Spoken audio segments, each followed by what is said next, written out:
13h, c'est l'heure de votre grand journal de la mi-journée avec à la une les dirigeants du Céregmia qui ont repris ce matin le chemin de la fac au lendemain de la décision du conseil de discipline de l'université de Toulouse-Capitole. Alors dans quel état d'esprit se trouvent les trois professeurs aujourd'hui? Qu'en pense la gouvernance des décisions prononcées dans le volet disciplinaire et que compte-t-elle faire? Un point complet sur ce nouveau volet dans l'affaire Céregmia dans cette édition. Bonjour Sandrine Hullier. Bonjour Julie, bonjour à tous. Étaient attendues les décisions du volet disciplinaire dans l'affaire Céregmia. Et elles sont tombées hier lors d'une session du conseil d'administration de l'université Toulouse 1 Capitole. Les trois hommes visés par des poursuites engagées par la présidente de l'université des Antilles et de la Guyane, Corinne Mancé-Castor, à leur encontre sont désormais fixés sur leur sort. Fred Selimène, le directeur du Céregmia, ne pourra plus diriger l'établissement pendant 5 ans. Kinvin Logosa, professeur des universités et directeur adjoint du Céregmia, et Eric Carpin, maître de conférence, ont reçu chacun un blâme.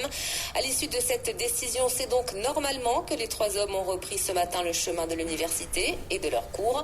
Après plus d'1 an et demi de procédure, dans quel état d'esprit se trouve-t-il, et en particulier l'ex-directeur du Céregmia, Fred Selimène? Écoutez sa réaction après une longue période de silence. Il répond à Mario Guillaulet.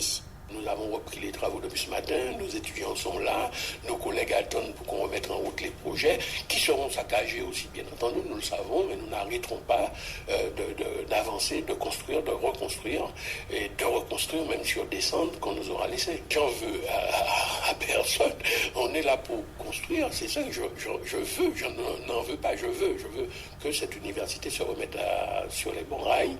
Il faut bien entendu se débarrasser d'un certain nombre de scories, d'un certain nombre de perturbateurs.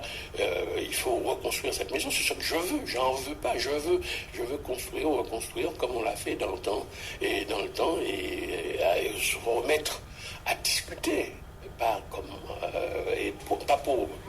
dans l'idée de reconstruire sur les mêmes bases, mais se rapprocher de nouveau de la Guyane, qu'on a maltraité, on sait comment on les a maltraités, de la Guadeloupe, de nos collègues avec qui on a travaillé 30 ans. Il n'est pas question de faire comme si rien ne s'était passé en 30 ans, même si la gouvernance actuelle a tout fait pour nous éloigner, nous diviser.